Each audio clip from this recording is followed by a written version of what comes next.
আবার শুরু হচ্ছে খেলার মধ্যে ইনশাল্লাহ আমি পরবর্তী খেলা আরো সুন্দর হবে।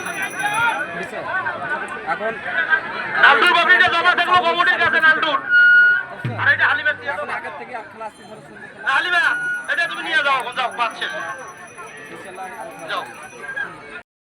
নওগাঁ থেকে আসা নীলফামারী আসা আমার অনেক ভালো লাগছে এবং হাজার হাজার দর্শকের যে উৎসাহটা পাইছি এই উৎসাহটা আমি কোনো জায়গায় পাইনি। এই জন্য কুমারটির লোকেরা অনেক আমাকে উৎসাহ দিচ্ছে আর অনেক ভালো আমার যেটা সমস্যা ছিল সেটা সমাধান করে।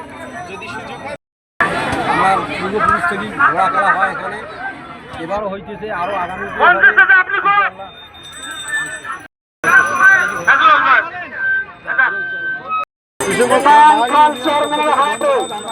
ঐতিহ্যবাহী ঘোড়া খেলা আমাদের গ্রামগঞ্জে এক সময় কারণে আমরা আবার নতুনভাবে উদ্যোগ নিতেছি। আমরা আগামীতে আরো ভালো করার ইয়া করবো এবং আমাদের হালিমে আসতেছে, আজকে পাটগ্রাম থেকে আমাদের ঘোড়া আসছিল এবং সামনেতে আরো অনেক ভালো করার চেষ্টা করবো। এই বলে আমি আপনাদেরকে ধন্যবাদ।